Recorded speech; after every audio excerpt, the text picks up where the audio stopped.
Huntsville, Alabama. You know we've got space camp and rockets and government contractors, but did you know we have one kick-ass music scene that doesn't get near enough attention? Well, that's about to change.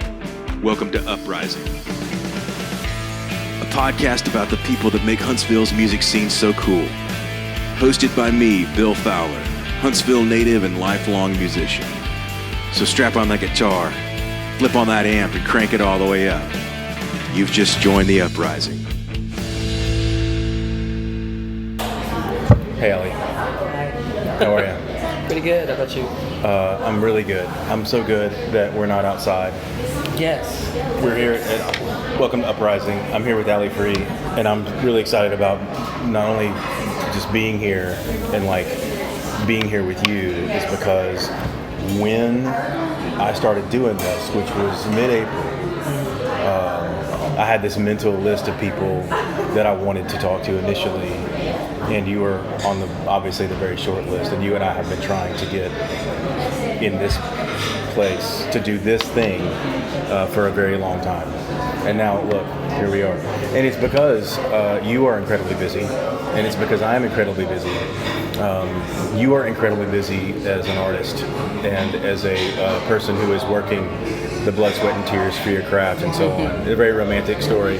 And I am incredibly busy for really non-romantic stuff. I have a job and and kids and all those things that get in the way of this fun stuff. So anyway, again, thank you for being here. Thank you for being patient with me, and I'm really excited to have you here. Absolutely. How this usually works is that I want to know. Well, I want to tell everybody who you are, and you're going to do a lot of that. And I want to tell everyone how to find you and how to see you, and then what you have coming up. Why don't you just tell me, you play every night of the week, and you're a solo acoustic. Would you describe yourself as that? Mostly solo acoustic, yes. I have some gigs that I do a duo with my drummer Jeff Brown. Yeah. But most of the gigs that I do are solo acts around here. And having seen you play, multiple times, and you even played at the beer store OTVX a couple times. You have an unconventional kind of approach to music. So tell me, your set list. I mean, your what set list? I mean, so you usually do what, 3 hour? I mean, is there a typical? Typically it's 3 hours. Sometimes it can range 3 to 4 hours. And usually, yes, around the 3 hour range for pretty much any business around here. And your set list is, all over the place. So give me the extreme this way, and then kind of in the middle. Oh God. Well, I have played anything from. I've played Spice Girls. I've played NSYNC. I've played Pink. I've played Highly Suspect, Breaking Benjamin, Seven Dust. I get asked to play Tracy Chapman all the time. Why do you think? Why is that? Okay, it really is the greatest compliment and everything, but this bit of a stereotype-ish kind of sort of thing going on. But she's an amazing artist. But that's the first thing people can you just Tracy Chapman? I mean, yes. Is it because of the context? They just look at you and think, okay, yeah, let's. Okay, I'm gonna break it down. Tracy Chapman. There we go. Because the husky voice and everything like that is what they go with. I don't care if I just scream my lungs out doing Jared Leto's The Kill of 30 Seconds to Mars. They will go, Tracy Chapman. Yeah.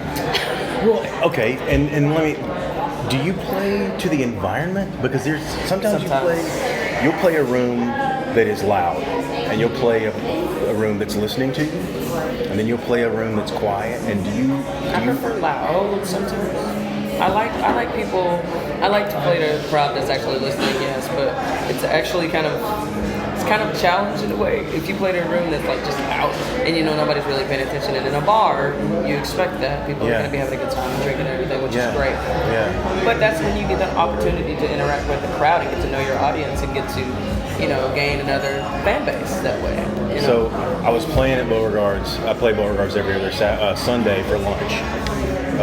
Currently, and I was playing on Sunday, and an older African American couple comes in after church, and they sit down, and I've got my set list, and I played a Bill Withers song, because I'm thinking I want to get their attention. Is that what you mean? Like when you see people who Yeah, aren't paying attention, you can try do to do that. something that's going to get You can do that. someone's attention. And sometimes I get it completely wrong. Sometimes, because sometimes it age range too. I mean, because I've had kids that will come up and want to hear Adele.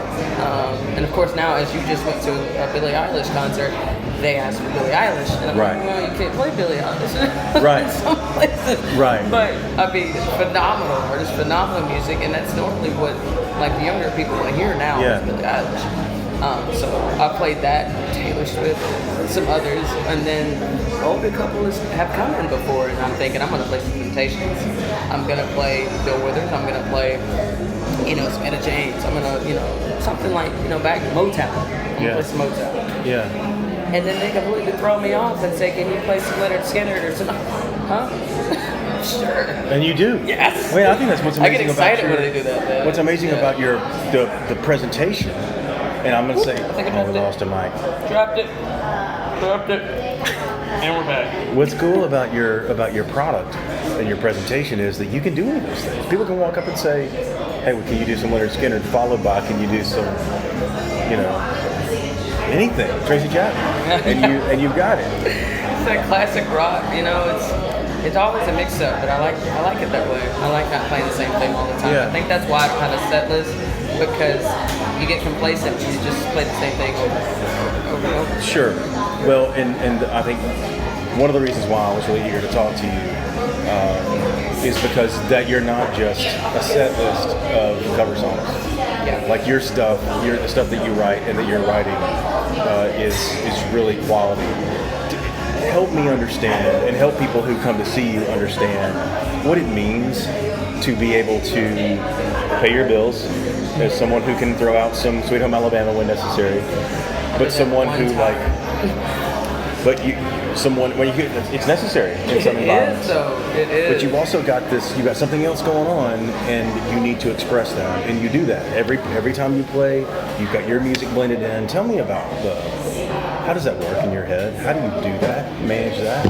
To blend in, throwing in an original with your set, or just the writing process? Just the writing process and being able to say, okay, I've gained enough of a following to where I'm going to go to play at this smoky bar, and I'm going to do Tracy Chapman. I'm going to take requests, but I'm here to play my own stuff, and I'm here to build an audience. Like, what's that like?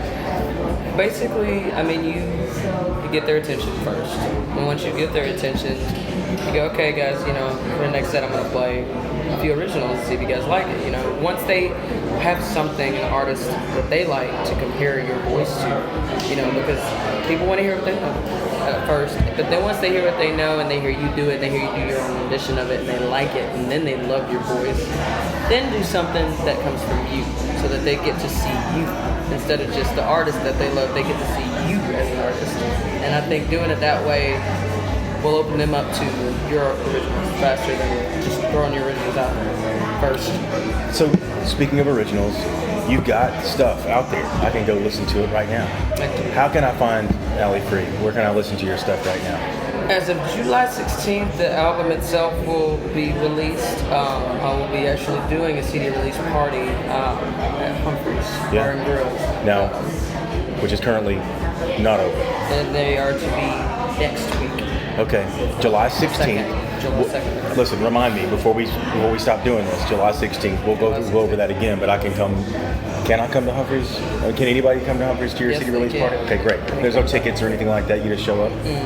No, there'll be no tickets, and I should have some newer merchandise available, like shirts and bumper stickers and stuff like that available. Yeah. And it should be distributed to iTunes and Spotify and all the search engines also by that date. Great. So that's something we're making July sure 16th. of. Yes, that's something Awesome. we're Okay, making sure of. Let's hammer that as we exit here. But so you've got that coming out. Can you give me a feel for what kind of what's the style? What's the flavor? What can people expect when they hear your stuff? Soulful rock. Soulful rock, and the album is called Rise. I love it. Phoenix. Yeah, very good. Okay, there's some meaning behind it. There it is. Yeah, it's actually in memory of my brother, my late brother. So this is for him. Very good. How many songs? 8. Yeah, cool. Tell me what's the strategy now when releasing an album? Is there such a thing as an album anymore? Is this a song collection? Yeah, and I mean, honestly, people, a lot of the times, which is actually probably easier, especially if you haven't done it before, or to do EPs, right? Stuff like that, like 4 at a time, and do it like that instead of just one big one. I just kind of just said, we're gonna do this, and it was a headache of a process. I mean, it was a lot to go through. So I mean, I feel like an EP would be easier for artists that are just now trying to get their name out. Right. Do an EP of like 3 or 4 songs that you really love, and you really just make them really tight, make them really good, and then go from there and see how people react to that. Yeah. And then go off of that for the next one. Where'd you record? I recorded at EQ Labs, North Parkway. And then I also recorded with Billy Tech Miller for the drums. He did the drums. Okay. So, Who is what's the recording studio you said? EQ Labs off North Parkway. Who is that? With Mally. Okay. Mally is his name. He did the producing for it, and then Billy just helped me get the drums laid down, which were by Corey Killick. Did you shop all this? I mean, did you know who you wanted to record with? Did you know? Honestly, I was lost when I first started doing it. I was lost a bit, and it got to the point where I was like, I don't want to do this anymore. Yeah. Because it was a long process, Yeah. like a couple of years. Really? Yeah, I mean, between finding the right people that didn't just kind of, okay, we'll get to this, and finally getting the people that were like, all right, we're going to get this album done, we're going to do this, we're going to help you. Produced? No, tell me who produced it. Mally. Okay, explain to people who don't understand what the recording process is like, what the role of a producer is. Man, you were in there, I literally spent the night on the couch in there, with him, and he would stay in there. He would stay in there overnight. I mean, this guy was leaving the studio at like 11 a.m. the next day. I mean, he has kids and a family. Right. But this was his job, day in and day out. He was making sure that this album was gonna get done. Yeah. But you had to be in there listening. And When did you write these songs? When? Different ones were written. One was written when I was 15, 16, and 29 now. And then some others were written probably a couple years ago. And I just decided that behind the title of this album that those songs would fit with kind of the meaning behind it. Yeah. Do they, and so going back to the album question, do they work as a collection or are they individual stories, individual things that stand on their own? This one is kind of, this one's a bit of a storyline. The way that they're actually placed and numbered. It's a bit of a storyline. It tells a story. It tells a story. Which is another reason why you release them all at one time, because they're really meant to be consumed in a specific order in a certain way, and you mean that deliberately, where I think a lot of people these days, they'll be like, I'm going to do 2 songs this month, and I'll release 2 songs this month to kind of keep a trickle thing, but you chose, let's just throw it all out there. Yeah, and it gets people a little bit, I want people to really see what I'm coming with, and then, I already have an idea of what I want for the next album, but this is an album that people have been waiting on, so I was like, let's just get all of these songs in there. Yeah. And on. Listen, so I'm going to ask you, this is a tough question, because I don't know how I would answer this, I know how good you are. I mean, I know what you are, I know who you are, I know how good you are, and I know that that you've got to go back to that smoky bar, and you're gonna have to stand there. Somebody walks up and says, "Can you play some Tracy Chapman?" When you just released this album about your brother, were you leaving the studio at 11 a.m. in the morning, spending on the couch, all the things that you just said? There's an inflection point when you go from being, all right, I'm playing for this tip jar, and I'm gonna have to pay my utility bill and all that stuff, to where I don't want to do that anymore. I mean, I enjoy that and I appreciate that. It's a part of who I am as being a cover artist or whatever. But at some point, you want to stand up there and just do your own stuff. Right. When does that happen? See, that's the thing I thought about, like these artists that have made it, that people still scream out things, but they scream out their songs. And they may scream out a cover, but they don't. Like these really big artists, like somebody doing that to Billie Eilish, screaming out, somebody that they think she sounds like, but they do covers still. Like these artists, all artists still do a couple of covers that they enjoy doing, as a group. But you have to.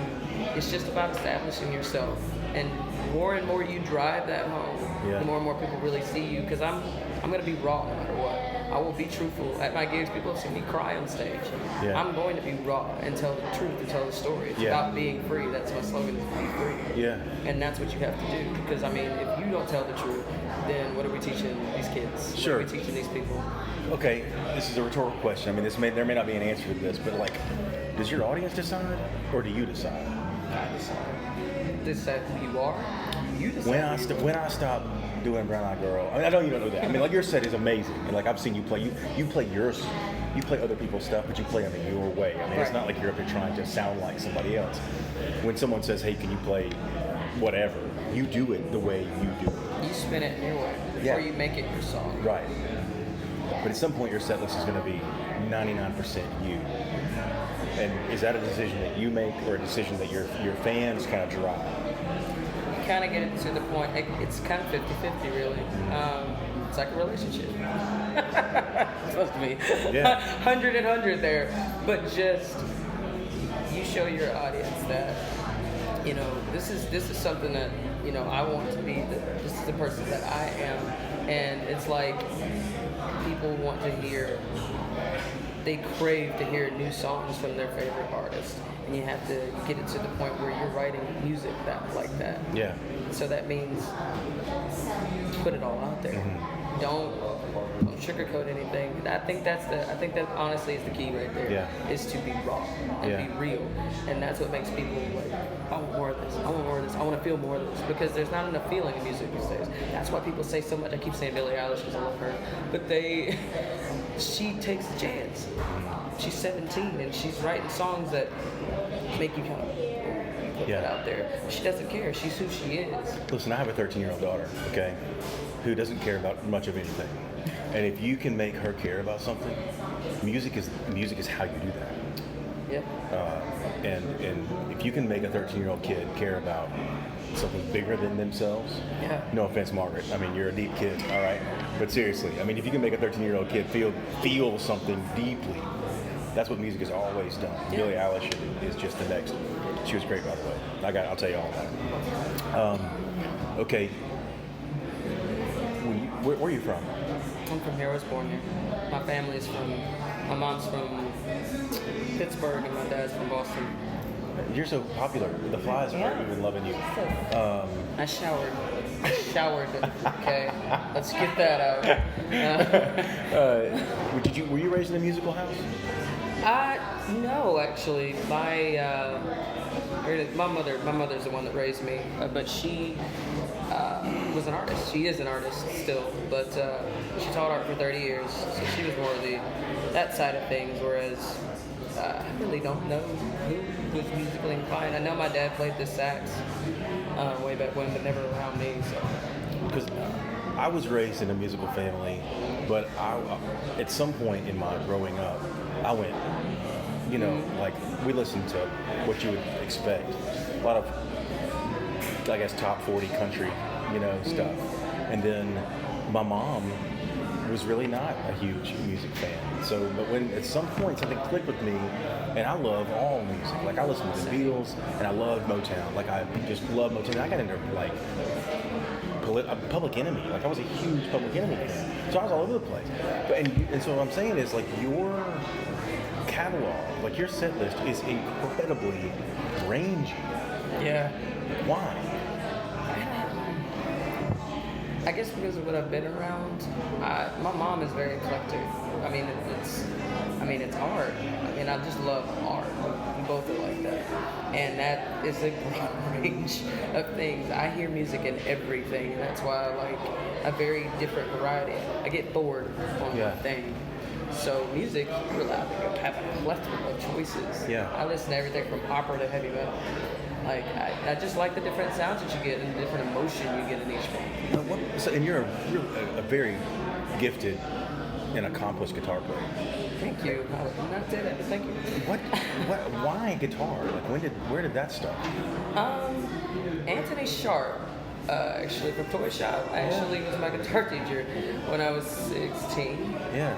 Took lessons from him for 6 months and then went from there, and I just like it. How old were you? I was probably about 14, something like that. But at some point you wake up and you're like, I think I want a guitar. Yeah, I like the sound. I don't know what it was that drew me to it. What was your first because guitar? I like the sax too. So, it was the first act. It was the first act guitar. Well, cool. I mean, but that's like you half know, I started there, Right. and then the lovely beauty that I have now, that Taylor, my English teacher's husband, Bob, Miss Estes was her name, but Bob bought it for me. Brought it up to Bridge Street. I was playing Bridge Street, and he brought a Taylor guitar up there to me. And It's beautiful. Passed out. But It's it has seen many days. Well, it's interesting how you fly by moments like that as a musician, and you look back and think, why did I? Yeah, because I just asking that, I was like, man, I really don't know what got me, because I love drums. I love drums so much. I don't know why I didn't go that route. I guess because you just see people playing and singing. So I figured I'm gonna sing. I want to sing, so I'm gonna have a guitar. The drummers that I know, and no offense to all the drummers out there that are watching this, if drummers can figure out a way to watch this podcast, no offense to drummers, just kidding. They're an easy target, but like they just want to hurt things. Like drummers just like have this like internal anger, and they just want to they try to channel Jeff, their he's talking to you. Jeff, like, channel your like violence into like this thing, and I can take this and hit it with that. But obviously drummers are and a really good drummer is incredibly valuable, but like you said, when you have a music and you're playing in your head, drummers just have like the sounds of things hitting other things. Like your guitar playing is great. Obviously, you've been doing that for a long time, and you write songs to the guitar. When we hear this album, who else is playing on it? You're obviously up front with the vocals and your acoustic guitar playing, but who else do you have playing on it? I have acoustic guitar, but actually for bass and the electric guitar was Aaron Stapler from Muscle Shoals. Oh my God. If there was a way that I could just steal him and have him play both the bass and the guitar simultaneously, that would be great. How did you find him? At Maitland Conservatory, actually. He was playing with his other talented group of guys. They were practicing their songs for a Christmas show they were going to do. And I had said, who is that? I looked at Mario. He owns Maitland Conservatory. I said, who's that? He was like, I told you. So he was like, wait till you hear this guy. Because I was telling him that I needed a guitar player and a bass player. I said, can you just do both? He's ridiculous. And he can sing too. Yeah. How do you, so like this is like dating, how do you like walk up to somebody and be like, It is. They need a Tinder for musicians. pause, rewind. We should call it Fender. That's taken. Wow. Yeah, I know. God. So, we should do that. Man, can you imagine though? Oh man. Don't you steal it. That's it's we stolen need to copyright already. that quick. We should do that. So you walk up to him and you're like, hey buddy, couldn't help but notice. So would you like to come hang out for the next? You want to come sleep on this couch because we're going to be recording all night long. And how would you like to do it for nothing? Yeah. God. Well, that's really cool. So and I've asked this to other people who have gone recording as well, Alan and Rob Aldridge and some other folks who have just recently done album work and recording. Is you have this guitar and you have this song and it's so meaningful to you. I mean, obviously you're writing about your brother. And then you hand this arrangement that you know how it's supposed to sound. Nobody else does, and you have to translate this to somebody else. It's another complication of the recording process. So you hand this to this guy who you just met, and you say, okay, this is how, do you say, this is how I want this to go? Or do you say... I didn't even do that with him. That's what's so incredible about him is we sent him, my manager, Christina Whitney, sent these songs to him, emailed them to him. We'd never played together. That's the first time we met. He listened to the song, sent him back within 30 minutes. and said, "Here you go." I listened to that. I said, "I swear to God, it's like we've been playing for years." Like he just had the vision already. Yeah. He knew what to do. Yeah. And then I didn't coach him through a thing. He just did it. Listen, He just did it. that is and musicians who are watching this and people who are really hardcore music geeks will understand there is a level of communication that takes place between people who just feel comfortable playing together. Yeah. And that's otherworldly. Like that's where God lives in those little moments where like you get up on stage and jam with somebody or Yeah. whatever, and suddenly you're Yeah, both that's how me playing and the Jeff met. same version of the same song, and you're not saying anything, and it's just like this. This happens in sports, you know. Yep. You're passing the ball, and somebody happens to be where you knew they were going to be, and like this is just the way two people communicate. That's pretty amazing. And then you found him at Maitland.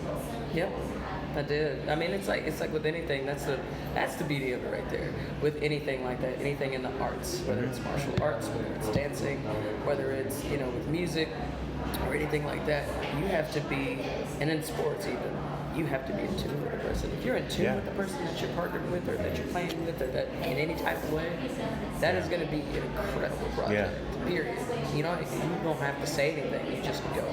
And that's what makes it effortless. That's what makes the process so much easier, where you can breathe, other than just sitting there going, nope, take 1,000, nope, no. So you get through this recording process. You're done. Things are mixed. Everything's final.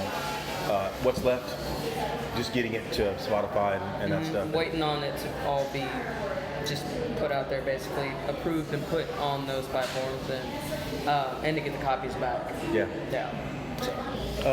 So let's go back and think about the writing process, and then you've got songs that you love, these 8 songs, and then you're shopping, you're figuring out a way to get these recorded. You find a player or two to help you get these, to track all this album. Maitland, you do all that stuff. The studio, all those things fall into place. Mm-hmm. If you could go back and do it over again, what would you do differently? That's a difficult question. But could you have saved time if you had just known the right person? If you had just, I guess what I'm saying is that these are relationships that you had to make kind of on the fly, Yeah, I started out with the wrong people. I'll put it that way. I started out with the wrong people, and it took too long. And it took a year or two. And Christina actually found this guy. My manager actually found this guy, Mally, AQ Labs. And I forget how we met I met Mario. Actually, I met Mario at my job because I work security at Bridge Street. I met Mario going into a hotel to do a gig because I had to jump his car for him. That's how we met. Yeah. Oh, by the way, I'm this place. What? Stuff just falls into place. Yeah. And then like a month later, oh hey. But the reason why I asked that is because you're I don't know, the 14th interview I've had of people who are A+ musicians who have recorded, who have stuff on Spotify, who are their own business people, and who have done everything the right way. But it's been your description is kind of herky-jerky, fits and starts. Like, lots of progress and then a slowdown and then nothing and then frustration and then some progress and a slowdown. It's like, is there an easier way to do this? Is there something that's missing in your process that, man, if I had only known this, then it could have taken a year off this process, or does that not even matter? Did it get done the way it was supposed to get done? It did finally. There are things that I wish I would go back and change or do more of or do better, but in the end, I'm proud of this project, and I feel like people are going to really like this album. Well, of course they are. Of course they are. Let me ask the final couple of questions is, what are we missing in Huntsville right now? What's the music scene? You're in it every day. What is the thing that you think is like a glaring deficiency in the Huntsville music scene, top to bottom? Is it venue? Is it recording? Is it management? Is it that you get paid X here and that you get paid Y here, or like, what is it? 2 big things: community and advertisement. What does community mean? Our music community we have great musicians around here. Problem is, some of us, unfortunately, it's not supposed to be dog eat dog. We're in a small town, And you know, a lot of these people are so very talented. If we helped each other out more instead of trying to outdo one another or trying to know more than the other, instead of just build each other up instead and help each other out. You know, help each other out with gigs, help each other out with, okay, no, I work with this person, you're gonna love this person, you know, stuff like that. Instead of trying to don't step on toes, you don't have to talk down to somebody. Yeah. And if somebody needs help with gigs, help them out. I've seen people, kids that are just starting out that are 18, 19, can't get into some places. I try to help them out, be like, look, you can get on the bill with me or something like that to get them started, and then they can get on and do their own. Yeah, yeah. You know, that would help a lot with, you know, as far as what we could be as a music community and be a tight-knit community. Then we could help even more. We push it for more period from these establishments as far as what we're paid. And, you know, because these setting up and taking down and playing for 3 or 4 hours, it takes a lot out of you playing an hour. Let alone, like, especially when you do have to have a set list for certain gigs, you do have to have a set list. Right. You know, when it's an event and stuff. But when you do things like that, these establishments need to also help with the advertisement, because we can do that, but we're doing a lot of footwork. And some of us, like me and like a lot of others, you have either family or you have like 2 or 3 jobs. I know people that have 3 jobs that still do this. Yeah. We need help with the advertising. Some of them don't do any. And that's how you get people in there. We're gonna bring people to you, but you also have to help us in return. Community and advertising. Those are the 2 things. Yes, those are big things I see problems with. You don't have any problems getting booked anymore. There was a time when you needed to, like when you were like trying to get your way in. So how many nights a week are you playing? How many nights a week are you playing? Right now it differs because I haven't tried to book myself too much just because I'm trying to get this album done and like had to use most of my time for that. But now, try to do at least 2 or 3 gigs a week and plus work. Yeah. I'm taking more hours of work too, so. Yeah, it's a lot. Okay. So if somebody wants to see you, they can find you easy enough. Yeah, and soon when Humphreys opens back up, it'll be every Tuesday again from 7 to 10. I play this Friday for the Pride event that they're having. That starts at 7. You're playing this Friday?